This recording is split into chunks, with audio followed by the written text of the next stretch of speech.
Hi, welcome to Frazzled Dad's Minis. I'm Jim, Frazzled Dad.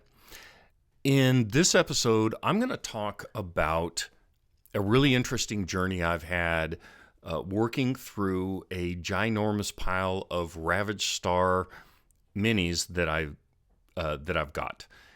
I went deep and hard into the Kickstarter right after I started painting just a little over a year ago, November 2022. I really didn't know what I was doing with painting, didn't know the sorts of things I liked, but the Kickstarter looked really cool. So yeah, I jumped in.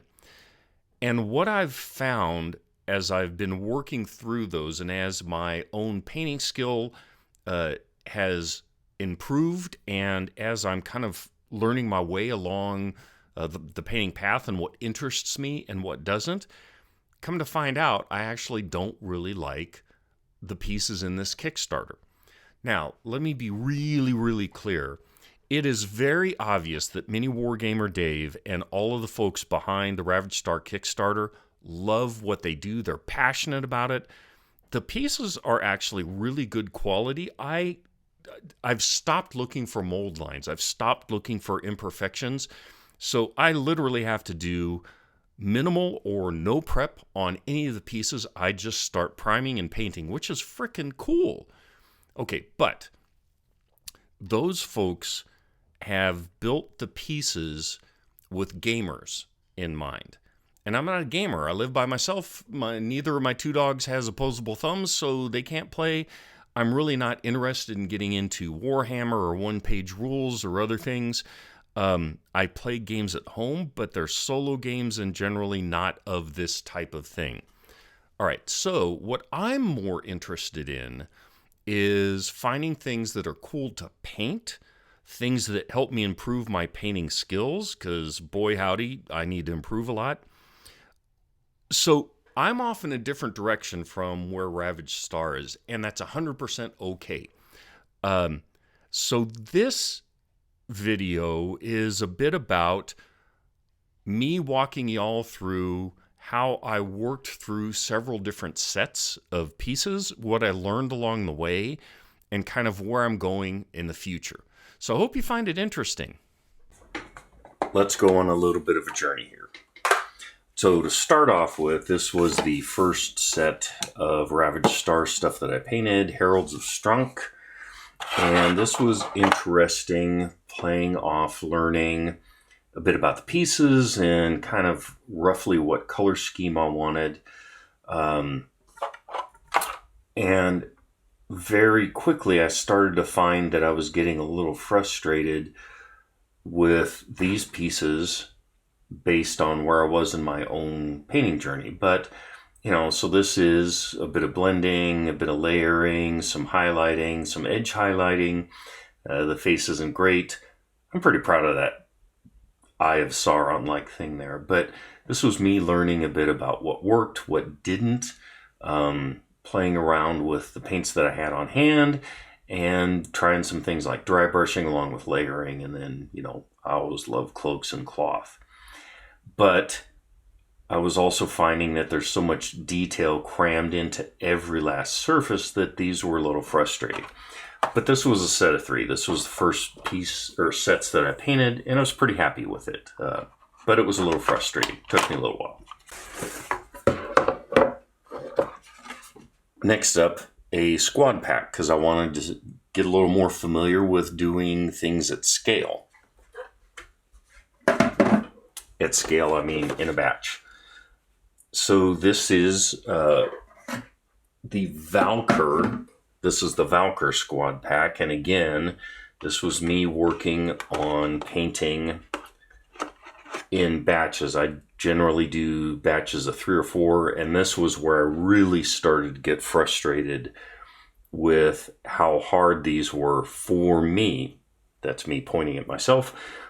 For me, based on where I was. Again, so much detail, it was really hard to focus on the things that I wanted, which were, layering and showing surfaces and volumes.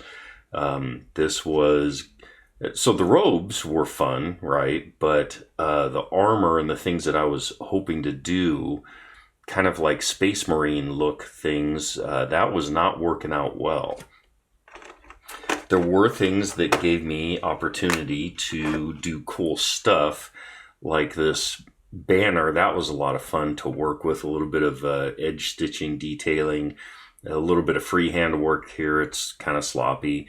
I was able to play around a little bit with some gold NMM, but again, the level of detail made it hard to get surfaces and other things like I wanted to do. You know, there was some fun with playing around with plasma and some glowy eyes and starting to get a bit of detailing. But, you know, even things like the base, you're constrained to working with what the sculptors have done rather than being able to do anything interesting on your own. So, batch of, I don't know, what is it? 2, 4, 6, 8, 10, 12, 14, 15, or 13 pieces here. I learned a lot, but I bet this entire set took me a month to get through because I'd get so frustrated that I'd set them aside and not work on them for a while. Okay, next up, this Arsalian Devourer. And this comes with some armored tentacle things that plug in. I've got them off for storage in the box. You can see I did a speed paint on this and then did some dry brushing with silver. So let's talk about this big boy. So this was where I really started to focus on starting with speed paint and seeing what I could do. And I actually repainted this several times. So almost all of this got an initial base coat with different speed paints. And when I talk speed paints, I mean Army Painter Speed Paint 2.0. I've got a different video. I'll put a link in the description to evaluating my entire big set of 50 of these. But back to this fellow, or gal, whatever. This was me trying to figure out on these very fussy pieces how I could approach using speed paint. And so this was starting to figure out, okay, you know, this was differentiating between organic and inorganic material, the skin, for example, bone, trying to figure out if these were organic things and just slapping some colors on to get an idea. And also learning how to work with the speed paints. So I got most of this covered in speed paint of one form or another, and then came back with regular acrylics to start doing some highlighting. For example, using some of Pro Acryl's metallic, like this copper is really beautiful, and that goes on top of the speed paint bronze, whatever they call that, really nicely as a highlight. Playing around with a little bit of fluorescent paint, doing some dry brushing using, what did I use? Vallejo silver, I think. So this now was actually the first piece where I started to figure out a little bit about starting with speed paint and then getting that done quickly and then being able to focus in on things that I wanted to play around with. So, not all that happy with this, but it was okay. Also, still frustration with the bases, but I played around with some of the pigment powders from AK, I think, to sort of give a dusty, dirty feel. Anyway, that's the start of that. Okay, so these are Veil-Touched Abominations. I put notes in here because I haven't varnished these. And this now was where I got pretty happy with an approach of speed painting the majority of the surfaces and then letting me focus on things that I really wanted to play around with. So the armor, the skin, bone stuff. This is another problem I have with how these models are sculpted, which is it's really hard to understand where like one thing finishes so for example, right, talons, bony organic material, is this here supposed to be armor? Is that supposed to be other, bone-like stuff? It's just very difficult. Here's another prime example of this. What's organic? What's armor? What is part of the gun? It's just impossible to figure out. So I end up just assing on some colors. It's not the end of the world. It's just a frustrating thing to figure out as you're trying to move through getting this painted. So armor, cloth, the armored kilt, whatever, all speed paint, then coming back with some metallics, speed painting a few of the horn things that are coming out of the armor, and then starting to hit some speed paint on the metal stuff, but then coming back and highlighting with Vallejo silver.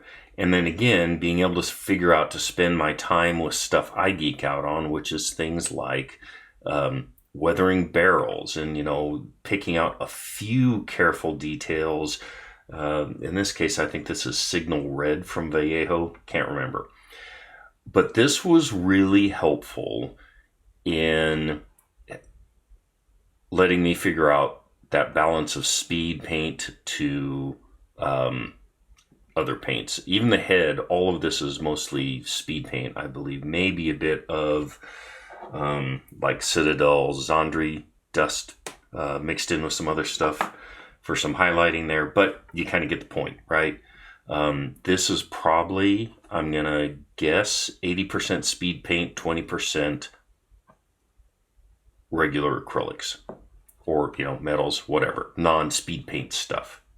So there we have it.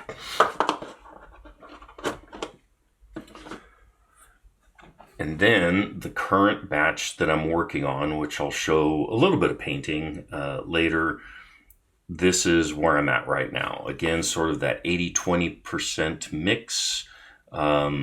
Still a lot of frustration about the various surfaces, but I'm able to now start doing a little bit of playing around with learning more about NMM. I'm not great on NMM. Oh, that looks much better on that side. But again, the crazy level of detail turns into getting speed paint on and then coming back in certain areas with a little bit of highlighting with acrylic stuff. And I'll show a bit of that in a moment. Again, allowing me to focus on things I have fun with, banners. In this case, I couldn't do any of that edge stitching from the other banner that I showed because there's a fold over here and I don't know which is the actual edge, this piece here, and it got too frustrating. But also being able then to spend a little time playing around with some colors on pieces that were not speed paint. Well, if you're still here, first off, thank you. Quick tangent. I realize that production on this is rough. I'm working on lighting. I'm working on framing and recording. I actually used to build and create training tutorials. I've done online courseware. Turns out filming mini stuff is quite different. I've got vastly different gear. I'm figuring a whole lot of things out. So production quality is a little rough. I'm learning something every time I do a video. So thank you for your patience. Stick around, it's only going to get better. I hope this video was interesting to you. If nothing else, it's a view into my scary head about, where I was when I first started with these and what I'm figuring out and the direction I'm going. Would love for you to stick around. It'd also be helpful if you like and subscribe and let me know in the comments if you found this useful. With all that in mind, until next time, be kind to each other. Experiment around, learn something. Remember, at the end of the day, it's just paint and plastic.